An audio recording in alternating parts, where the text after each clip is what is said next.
एक छोटे से शहर में एक परिवार रहता था, जिसमें महेश, उसकी बीवी कमला और उनके दो बच्चे पिंकी और बबलू रहते थे। महेश कपड़े की एक फैक्ट्री में काम किया करता था। एक दिन फैक्ट्री में आग लगने के कारण फैक्ट्री के मालिक ने बहुत से लोगों को काम से निकाल दिया, जिसमें एक महेश भी था। वैसे ही महेश आर्थिक तंगी से गुजर रहा था और ऊपर से नौकरी चले जाने के कारण घर के हालात और खराब हो गए थे। एक दिन पूरा परिवार साथ बैठकर खाना खा रहा होता है। तब कमला महेश से बोलती है, घर का राशन खत्म होने वाला है, बस 3-4 दिन का ही राशन बचा हुआ है। क्या करूं, कुछ समझ नहीं आ रहा। कहीं कोई नौकरी भी तो नहीं मिल रही। अभी तो घर का किराया भी देना है। अगर मुझे जल्दी कोई नौकरी नहीं मिली तो हम सड़क पर आ जाएंगे। परेशान मत हो पापा, भगवान कोई न कोई रास्ता जरूर निकाल देंगे। अगले ही दिन सुबह पड़ोस की एक औरत महेश के घर आती है। सब लोग उनको प्यार से मौसी बुलाते थे। वो बहुत अच्छे पैसे वाले घर से थी और अक्सर लोगों की मदद किया करती थी। अरे कमला, मैंने सुना कि महेश की नौकरी चली गई और तुम्हारे घर के हालात भी कुछ ठीक नहीं चल रहे हैं। जी मौसी, बस मैं आपको क्या बताऊं कि इस वक्त हम लोग कितने बुरे हालातों से गुजर रहे हैं। परेशान मत हो कमला, सब ठीक हो जाएगा। एक काम करो, तुम लोग मेरे गांव चले जाओ। वहाँ हमारा एक मकान है जो सालों से बंद पड़ा है। तुम्हारे घर के हालात जब तक ठीक नहीं हो जाते, तुम लोग आराम से वहाँ रहो। बस उस घर में ऊपर की मंजिल पर एक बंद कमरा है, उसे मत खोलना। दरअसल उसमें हमारा कुछ जरूरी सामान है। और रही महेश की नौकरी की बात, तो उसके लिए भी परेशान होने की बिल्कुल जरूरत नहीं है। उस गांव में जो स्कूल है, मैं उसके प्रिंसिपल को बहुत अच्छे से जानती हूँ। मैं उनको बोलकर महेश को किसी न किसी काम के लिए वहाँ लगवा ही दूंगी। और तुम लोग पिंकी और बबलू को भी उसी स्कूल में पढ़ा सकते हो। ये तो बहुत अच्छा रहेगा मौसी, आपका ये एहसान हम कभी नहीं भूलेंगे। कमला महेश के घर आते ही उसे सारी बात बताती है। महेश की खुशी का तो कोई ठिकाना ही नहीं रहता। ऐसा लग रहा था मानो जैसे जादू से पल भर में उनकी सारी मुश्किलें छूमंतर हो गई हों। पर वो इस बात से बिल्कुल अनजान थी कि उनकी मुश्किलें तो उनका कहीं और इंतजार कर रही हैं। कमला, तुम आज ही सारा जरूरी सामान बांध लो, हम कल सुबह ही निकल जाएंगे। अगले दिन सुबह पूरा परिवार गांव के लिए निकल जाता है। गांव पहुंचते पहुंचते उनको शाम हो जाती है। गांव पहुंचकर महेश बताए हुए एड्रेस को ढूंढने लगता है। तभी उसे एक आदमी मिलता है। भाई साहब, जरा ये पता तो बताना। दरअसल हम लोग इस गांव में नए हैं, तो हमें यहाँ का कुछ नहीं पता। तुम लोग यहाँ क्यों जा रहे हो? तुम लोगों को क्या पता नहीं है कि ये घर सालों से बंद पड़ा है और बंद घरों में अक्सर भूत अपना डेरा जमा लेते हैं। भूत भूत कुछ नहीं होता भाई। तुम तो बस मुझे ये पता बता दो कि कहाँ पड़ेगा। हम लोग बहुत दूर से आए हैं, बहुत थक गए हैं। ठीक है, मुझे क्या, जब तुमको ही अपनी और अपने परिवार की कोई फिक्र नहीं है तो ऐसा करो, तुम यहाँ से सीधे चले जाओ और वहां से बाएं तरफ मुड़ जाना। बस वहीं एक पीपल का पेड़ है जिसके बिल्कुल सामने ही ये घर है। महेश अपने परिवार के साथ उस घर तक पहुंच जाता है। घर देखकर साफ पता चल रहा था कि वहाँ कई सालों से कोई झांका भी नहीं है। ये तो कितना पुराना घर है माँ, और कितना डरावना भी। इतने बुरे वक्त में हमें ये घर रहने को मिल गया, वही बहुत है। हम इसकी साफ सफाई कर लेंगे तो ये भी अच्छा दिखने लगेगा। चलो अब यहाँ खड़े रहकर बातें मत करो और जल्दी अंदर चलो। महेश जैसे ही उस घर का दरवाजा खोलता है तो घर में तेज हवाएं चलने लगती हैं। बाहर तो पेड़ का एक पत्ता भी नहीं हिल रहा और यहाँ इतनी तेज हवा कैसे चल सकती है? क्योंकि यहाँ भूत है। पिंकी बबलू के पीछे चिल्लाते हुए भागती है।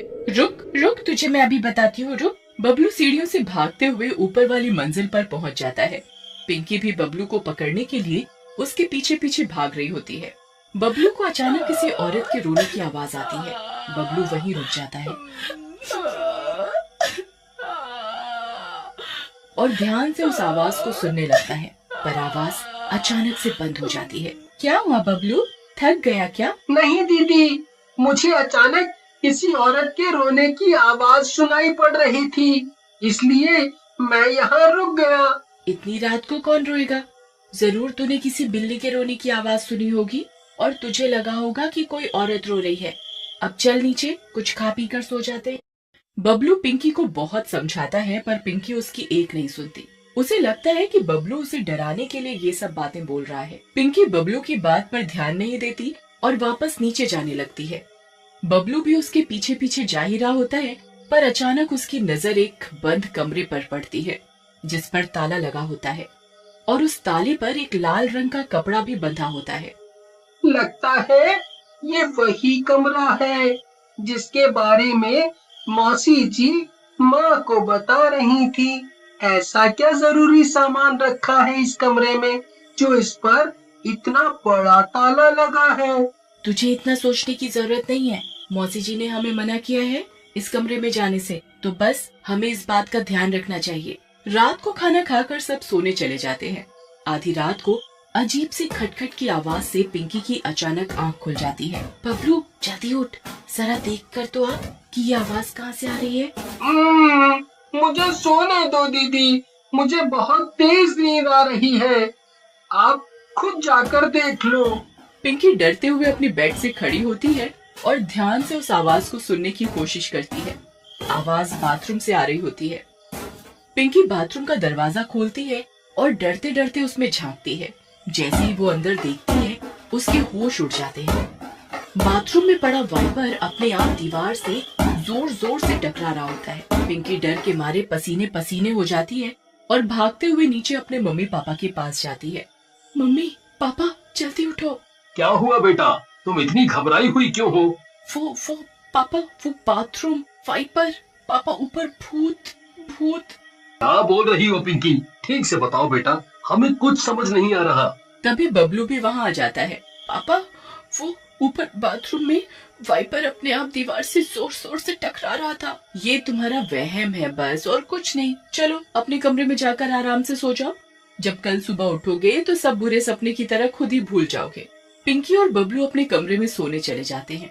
2-3 दिन तक सब कुछ ठीक रहता है, पर अचानक एक रात पिंकी को किसी के रोने की आवाज आती है। वो उठकर कमरे के बाहर जाकर देखती है तो बाहर कोई नहीं होता, पर रोने की आवाज अभी भी आ रही होती है। पिंकी थोड़ा और ध्यान से सुनती है तो उसे वो आवाज उस बंद पड़े कमरे के अंदर से सुनाई देती है। जैसे ही पिंकी दरवाजे से कान लगाकर और ध्यान से सुनने की कोशिश करती है, आवाज अचानक से बंद हो जाती है।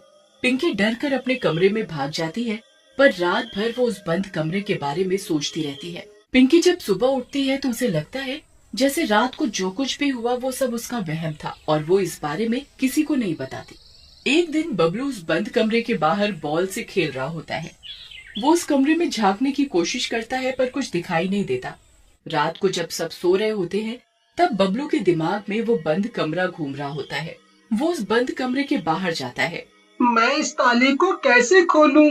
मैं कुछ देखता हूँ जिससे मैं ये ताला तोड़ सकूं। बबलू जल्दी से एक हथौड़ी ढूंढ कर लाता है और उस ताले को तोड़ देता है। जैसे ही वो उस कमरे की कुंडी खोलता है उसे पीछे से किसी के आने की आवाज आती है। दरअसल पिंकी हथौड़ी की आवाज से उठकर बाहर आ जाती है। कौन है यहाँ? कौन है यहाँ? ये ताला किसने तोड़ा?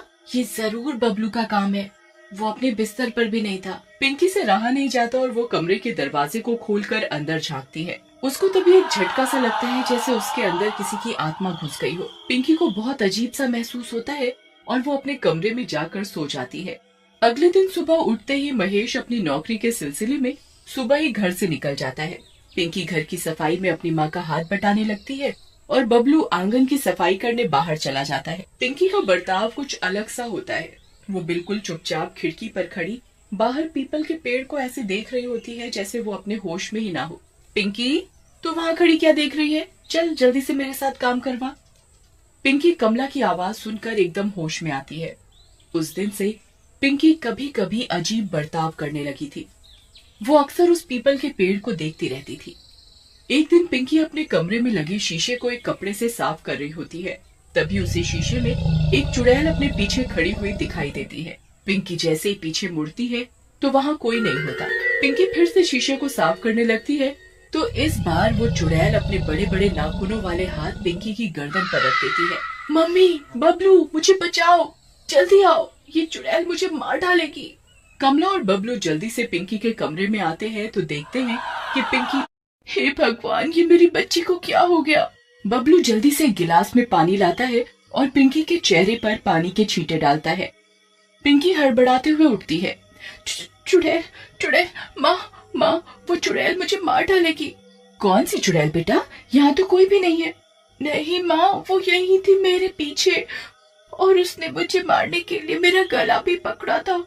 उसके बहुत लंबे लंबे नाखून थे और वो बहुत डरावनी थी माँ। कमला पिंकी की हालत देखकर बहुत परेशान हो जाती है। वो मन ही मन सोचती है कि शायद उसकी बेटी को किसी की बुरी नजर लग गई है, पर अचानक कमला की नजर पिंकी की गर्दन पर पड़ती है। पिंकी की गर्दन पर ऐसे निशान पड़े थे मानो जैसे किसी ने नाखूनों से उसकी गर्दन खुरच दी हो।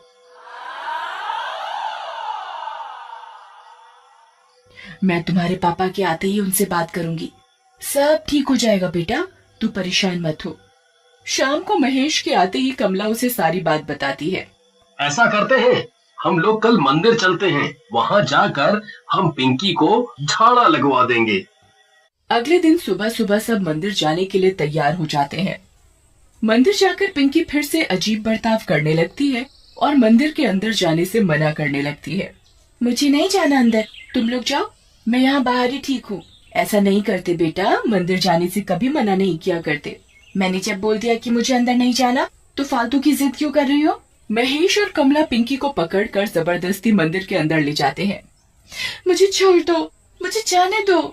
पिंकी भगवान की मूर्ति के सामने आकर एकदम चुप हो जाती है।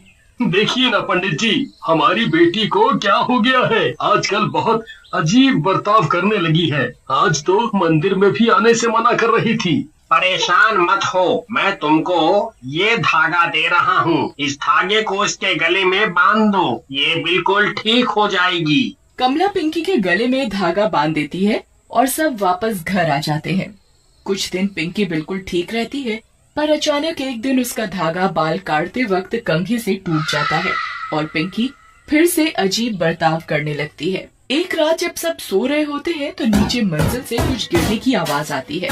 बबलू की अचानक आंख खुल जाती है और वो देखता है कि पिंकी कमरे से गायब होती है।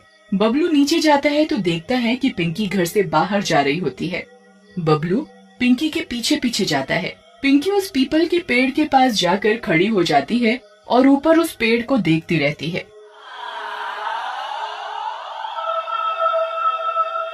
दीदी, तुम इतनी रात को यहाँ क्या कर रही हो? पिंकी बबलू की बात न सुनकर बस उसी पेड़ को घूरती रहती है। दीदी, मैं कब से आपको देख रहा हूँ, आप मेरी बात क्यों नहीं सुन रही? पिंकी तुरंत बबलू की तरफ पलटती है। ऐसा लगता है जैसे पिंकी अभी होश में आई हो। मैं यहाँ कैसे आई? मुझे कुछ याद नहीं। लगता है आप नींद में चलकर यहाँ तक आ गईं। चलो अब घर चलकर सोते हैं, बहुत रात हो रही है। पिंकी और बबलू अपने कमरे में जाकर सो जाते हैं। अगली सुबह सब बैठकर नाश्ता कर रहे होते हैं। मुझे आज स्कूल के प्रिंसिपल ने बुलाया है। इतने दिन से स्कूल के चक्कर काट रहा हूँ। लगता है आज मेरी नौकरी पक्की हो जाएगी। मैं आज पिंकी और बबलू के एडमिशन की भी बात कर लूंगा। चलो अच्छा है, भगवान सब अच्छा करे। महेश स्कूल चला जाता है। कमला और पिंकी किचन में और बबलू बाहर खेलने चला जाता है। कमला किचन में सब्जी काट रही होती है और पिंकी आटा गूंथ रही होती है। सब्जी काटते काटते अचानक कमला का हाथ कट जाता है और उसके हाथ से खून बहने लगता है। पिंकी खून देखते ही फटाफट आटा छोड़कर कमला का हाथ पकड़कर खून चूसने लगती है। बस बस बेटा, जरा सा कटा है, मैं हाथ धो लूंगी तो खून बहना बंद हो जाएगा। पिंकी कमला का हाथ नहीं छोड़ती और उसका खून चूसती रहती है। कमला को पिंकी का ये बर्ताव बहुत अजीब लगता है और अचानक तभी कमला की नजर पिंकी की गर्दन पर जाती है। पिंकी का धागा गायब होता है। पिंकी, तुम्हारा धागा कहाँ गया? पिंकी कमला की बात न सुनकर बस उसके खून को चूस रही होती है। कमला पिंकी को पीछे की तरफ धक्का देकर हटा देती है। पागल हो गई हो क्या? क्या हुआ मम्मी? अरे आपको ये चोट कब लगी? आपका तो खून बह रहा है, जल्दी से पानी से इसे धो लो। कुछ नहीं, बस सब्जी काटते वक्त। शाम होते ही महेश घर आता है। उसके हाथ में एक मिठाई का डिब्बा होता है। कमला, पिंकी, बबलू, कहाँ हो तुम सब? जल्दी आओ, तुमको एक खुशखबरी देनी है। सब लोग महेश की आवाज सुनकर आ जाते हैं। क्या हुआ? इतना शोर क्यों कर रहे हो? और ये आपके हाथ में क्या है? आज मैं बहुत खुश हूँ। मेरी नौकरी स्कूल में पक्की हो गई है। मैंने पिंकी और बबलू के एडमिशन के लिए भी उसी स्कूल में बात कर ली है। और ये देखो, मैं तुम सब के लिए मिठाई भी लाया हूँ। पिंकी मिठाई का डिब्बा देखकर उस पर झपट पड़ती है और पागलों की तरह मिठाई खाने लगती है। सब लोग पिंकी को ऐसे मिठाई खाते देख हैरान हो जाते हैं। पिंकी, तुम पागल हो गई हो क्या? चलो ये मिठाई का डिब्बा मुझे दो। पिंकी की आंखें बिल्कुल लाल हो जाती हैं और वो गुस्से से कमला की तरफ देखती है। कमला डर जाती है और पिंकी को मिठाई खाने देती है। पिंकी पल भर में ही पूरा डिब्बा खा जाती है। महेश और कमला समझ जाते हैं कि पिंकी पर किसी चुड़ैल का साया है। वो अगले ही दिन गांव के एक तांत्रिक के पास जाता है। आप जल्दी मेरे घर चलो। मेरी बेटी किसी चुड़ैल के कब्जे में है। आप उसे बचा लो। चिंता मत कर बेटा, मैंने अच्छी चुड़ैलों को ठीक किया है। ओम ह्रीं क्लीं चामुंडाय नमः। ओम ह्रीं क्लीं चामुंडाय नमः। पिंकी लाल आंखों से तांत्रिक को घूरती है।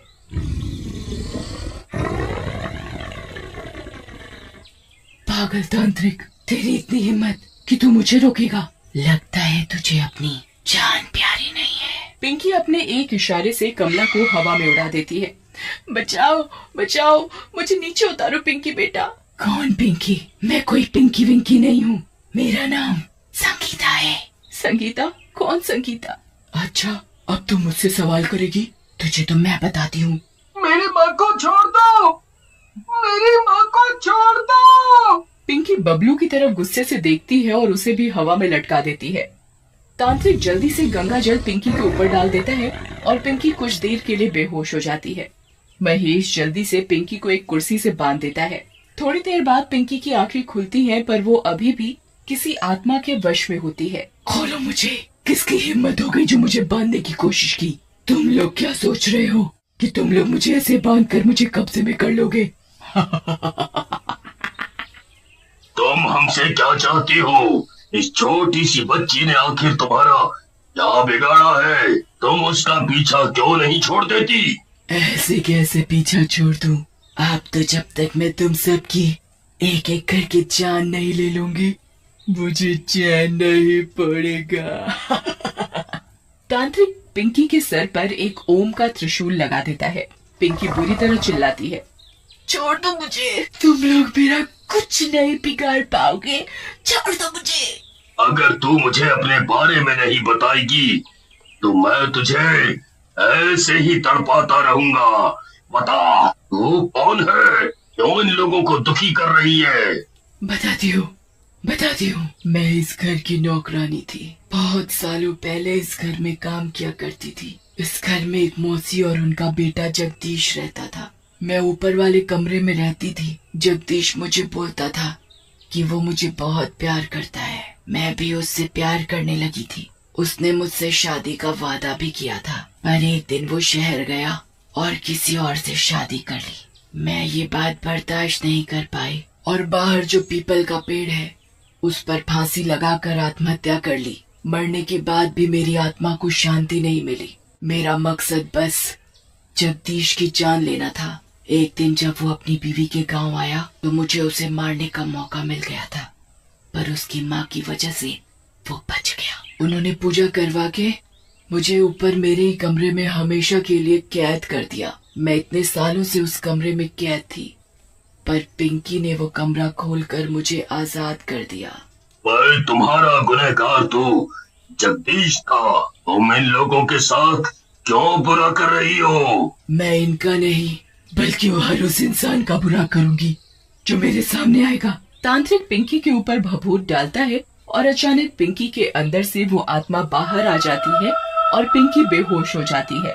तांत्रिक उस आत्मा को जल्दी से एक लोटे में बंद कर देता है और उस पर एक लाल कपड़ा बांध देता है। उसके बाद तांत्रिक उस लोटे को पीपल के पेड़ के नीचे गाड़ देता है। पिंकी बिल्कुल ठीक हो जाती है और अगले ही दिन से बबलू के साथ स्कूल भी जाने लगती है।